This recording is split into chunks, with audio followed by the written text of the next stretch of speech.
Hi, I'm Caroline Mitchell, canine behaviourist at Good Doggy. So your dog's behaviour has recently changed. The temptation for you might be to grab some treats and start teaching them new tricks. And this is where a lot of people start. And it might well work for some simple problems, but it is definitely not the best place to start when your dog's behaviour has just suddenly changed. So where do you start? Well, something has gone wrong. If your dog's behaviour has changed, then something else has changed too. And the first place I would start is probably with the vet. Dogs speak to us through their behaviour, and when their behaviour changes, it is their way of telling us that something else has changed. So you could train your dog for weeks and weeks and weeks before realising that actually training wasn't even the problem, and then you're just going to have to start all over again. Even simple skin allergies, aching joints, poor digestion, all of those things can cause a behaviour change. An irritated ear, an irritated paw, all of these things. Think about how ratty we get when we're not at our best. The same goes for our dogs. Raised cortisol levels are a sign of stress. It could be physical or mental stress. And then they make a dog more reactive and less tolerant overall.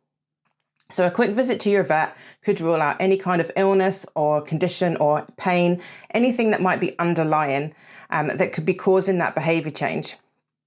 If you're going to head to your vet with your dog, remember to tell them about any changes to their diet, their eating patterns, sleeping patterns, activity levels, plus also talk about the new behaviour as well, because that will give them as much information as possible to help them start the process of trying to figure out if the problem is a physical one or if it is just a behavioural one. So if everything's fine at the vet, or if it's not and you've now fixed it, let's take a look at their day. Let's talk about their routine. Even a disruptive routine can raise stress levels.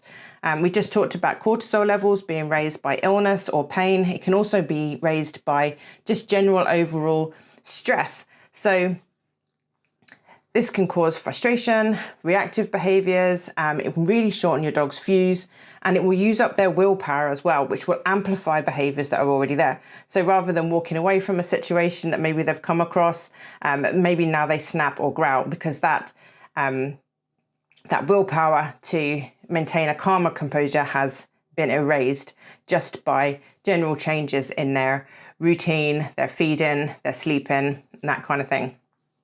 If we're okay with all of that, see what else has changed. Has their behaviour got better or worse in other areas? Sometimes a dip in one behaviour can coincide with a peak in another. So maybe they're working super hard trying to manage anxiety. Perhaps you're working on reactive behaviour. And that behaviour is improving, but that's using up all of their willpower and it's giving them less tools for the rest of the day. So actually they've become a little bit more growly at the front door, or maybe they're not coping as well when you leave them home alone, things like that. So let's look at their overall behaviour. Are there other changes that could be notified, good or bad, because all of those can give us clues as to what has actually gone wrong. Has there been a lifestyle change? A dog's needs change as they go through their different life stages. So for example, a newborn's puppy's needs are different from an older puppy, which is also different from a teenager, an adult, and then old age. So when you get your puppy up until about 16 weeks, that's their socialization period. So their needs are very much about socializing and about learning, being creative, and basically just figuring out the world around them. They are a lot more fearless at these times.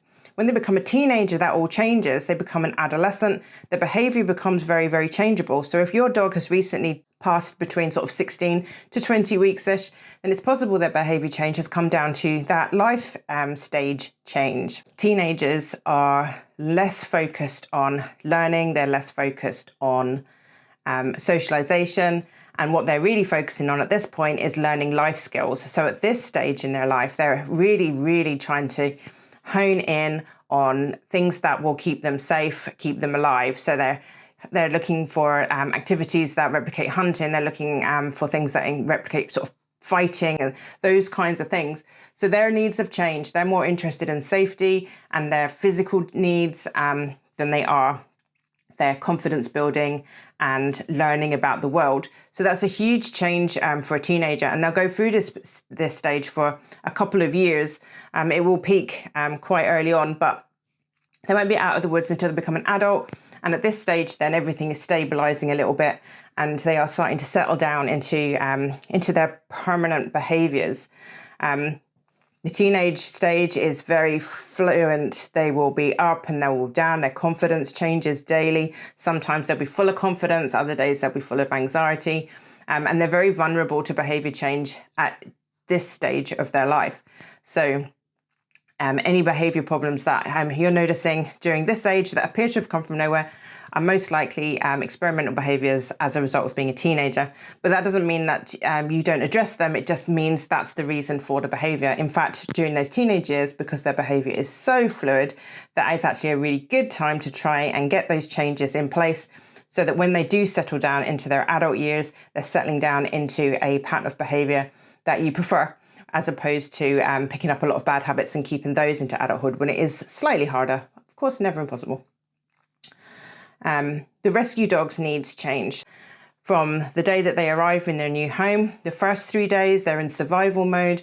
Their needs are prioritizing to just feeling safe. They need to know that they feel safe in their new home. They are in fight or flight mode the whole time. Very, very vulnerable to anything that makes them feel unsafe. So that's the first 3 days. After that, then they go through a period of 3 weeks where they are feeling a bit safer. They're starting to settle down and establish routines in the new home. So they're looking at where they fit into your routines and everything that's happening. So in the first 3 days, their needs were different from the next 3 weeks. If you continue to do the same thing with them, then it will have different effects and different impacts on them. But once they've gone past those 3 weeks, then they come into the 3-month period where they are starting to really settle in and feel at home. They start to feel a part of the family, and you'll start to see their more permanent behaviors start to settle. But if you're still treating them like they've been here for just 3 days, then you're going to see a bit of conflict there with their behavior, and behavior changes there too. So look at those kinds of life stage changes for behavior change.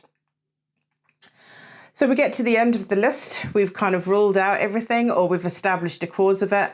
The next stage for you then is to start trying to fix it. So you have ruled out illness, or you've solved any kind of illness. You've figured out that they're in the right life stage, that you're making sure that you're meeting those needs at that life stage.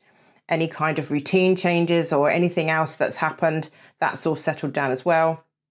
You still have a behavior left behind, so then you need to start to analyze it. So for this, I recommend making a video recording of your dog's behavior. This gives you a very different view to what you're used to when you're looking at your dog. This gives you much more of an analytical view. You can see everything that's happening around you. So when you video your dog's behavior, make sure that your video is including as much of the scene as possible. You want to make sure that, for example, if your dog is quite reactive, that you can see what they're being reactive to, and we can see in that video as well what that is doing. So if it's a dog that's approaching, we can see how the dog is approaching, what kind of communication is happening between the two. So don't make a close-up video of just your dog. Make sure you include as much of the scene as possible. For a really good video as well, you'll want to be starting your recording well before the behavior change happens. So in that case of reactive behavior, you'll start your video before your dog has even noticed the other dog. And you're going to keep recording your dog's behavior and the scene until it has escalated to its peak, and then it has settled right back down to neutral again. So when you start your video, your dog will be at neutral. He's not aware of his trigger. But when he becomes aware of the trigger and you get closer, then his behavior will start to escalate, and then it will come back down again. And you want to keep going until it's come back down to pretty much the same level it was before he saw his trigger in the first place. If it's something like separation anxiety, then you want to start your recording before you've decided to leave the house, because there's lots of clues just in that lead up section to when you actually do leave. If you're trying to record your dog's reaction to the front door, set somebody up to come and knock on your door, get the camera going, watching your dog. They'll be just resting on the sofa or whatever it is. And then the doorbell will go, you'll be ready, you'll be able to record that whole process all the way through as it peaks, and then as it recedes back down to neutral again for whatever reason. Perhaps the person comes in and your dog settles, or maybe they just go away and nothing happens at the front door. Perhaps you just pretend to accept a parcel, something like that. So the important thing is that you're getting your dog from that kind of neutral, calm state, and then the thing is happening that starts the behavior that you're trying to figure out.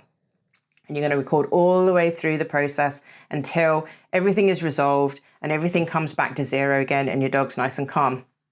And what this will tell you is it will tell you what the awareness stage looks like. So this is the time that you would mostly want to intervene with a dog's behavior. Once you can see when they become aware of whatever it is that's going to change their behavior, they will be at their calmest. They will be much more adaptable to distractions and to rewards. You'll be able to ask them to do things and they'll still be listening to you. So that's the most influential stage. So that's the one that you're really looking for. We all focus on that big behavior that will be happening around the middle of your video. But actually, when you're using your video, you'll be able to revert back to the beginning, see when that awareness happens. Not only is that the most influential time, but it's actually the time that tells you what's gone wrong. Because when your dog has doing their big behavior that you're concerned about, whether it's barking or lunging or chasing something, whatever it is that you're trying to solve, at that point, they are really, their brain is not on, they've gone over threshold, and it's very difficult to kind of know what really went wrong and how to fix it. When you video your dog's behavior like this and you look back on it, then you'll be able to see that the very first moment things went wrong actually wasn't when you thought it was at all. So perhaps whenever you're working on front door behavior, maybe the point of awareness actually comes when your next door neighbor's gate gets moved or a car door slams, or maybe it's something, a noise that's coming from your next door neighbor's house up the road. That puts them into that first state of awareness. So that's the time that you should start working on solving that behavior. If it's separation anxiety, then that point of awareness will come when your dog realizes that you're going to leave them. And that could be at any stage of that process. So you might just be picking up your keys, or you might be going to your fridge, or you might be using the loo or putting your mug in the kitchen, something like that. Your dog has associated that as being the start of your leaving ritual. And that's the behavior to start working on. It's easy to focus on the bit when they're crying when you've left the house and trying to fix that with toys and crates and things like that. But actually the problem started long before you left. Or in the case of stranger aggression, the dog will often stiffen and stare long before they've resorted to snapping and biting. So using your video again, you'll be able to see that moment that your dog's behavior first changes. And that could just be awareness that a person is looking at them in the distance. Maybe they're talking to you. So you'll get to know by doing this what the awareness stage looks like. That's the time to start your training plan, to make your move, to start doing something to try and affect their behavior. But because we've kept the video going all the way to the end and we've seen how the behavior resolves, we'll know exactly what it is that fixes the behavior. So we know what to do in our training plan as well. So if in the case of that stranger aggression, if the dog sees the person coming towards them, that's the point that they notice and start to worry. But when you watch your video, they go through this whole process. The person comes over, they try to pet them, they try to give them a treat, they try to talk to them. That all escalates. And then when that person goes away, you'll see that your dog then starts to calm down by themselves. You've done nothing in this process. You just left this process to play out as it would normally. And it's the person leaving that's made your dog feel better. So what we need to do then is, at the point of awareness, is we need to make your dog feel better then, so that they don't have to go through that whole middle of behavior. Separation anxiety is the same. As soon as your dog establishes that you're going to leave them, let the video go all the way through. Obviously, if you're gone for an hour, you don't want to watch a whole hour's worth of video, but you can still watch the bit when you come back and see exactly what it is that makes your dog feel better. So when you're working through your training plan, you want to give them that feeling and associate it with the thing that triggered the problem in the first place. So if you're putting your mug in the kitchen and you're going to leave, then instead of leaving, then you go and sit back down again. And then you move your mug back to the kitchen again and you go sit back down again. So you're working on undoing that. So you've basically taken the very end of the problem, the bit that makes them feel better, and you've attached it to the thing that makes them feel scared. So they're giving us all these clues in their behavior. I really hope you're getting lots of useful hints and tips and ideas from watching the videos here on my YouTube channel. Behaviour training though is a complex thing, and there are so many variables and options and different ways to approach things, and sometimes working on it alone can feel quite lonely and frustrating at times. Sometimes you'll question whether you're doing the right thing or whether you might even be making things worse. If this is you, don't worry, I'm here for you. Privately, I can guide you through and support you through the process wherever you are. We'll start with an assessment session where I'll get to know your dog. I'll get to learn what makes him tick, any history. We'll learn about the behaviours you need help with. And then once we've figured out what's gone wrong and what techniques will suit him best, we'll make a plan just for him. Then we'll follow up with a series of private sessions where we'll address the root cause, work on related behaviours, boost resilience, and build on the behaviour training plan together until you have something that is working for you both. If that's something that's of interest to you, please check out the information on this video for details about how to get in touch and how to find out more about how I can navigate you through this process. So when you don't know where a behaviour has come from, you don't know how it got here, we've figured out that it's not any of those problems we've looked at before. And if it was, we fixed those problems. We're still left with the behaviour. Now we know how to go about fixing it. We don't need to have a reason and a trigger for the behaviour to start in the first place. We just need to watch and learn from our dogs what they're telling us and how to fix these behaviour problems. So that is how I go about troubleshooting a behaviour that doesn't appear to have any kind of trigger or anything that's caused it particularly. I would also suggest having a wee look at 2 other videos. I'm going to put a wee link up.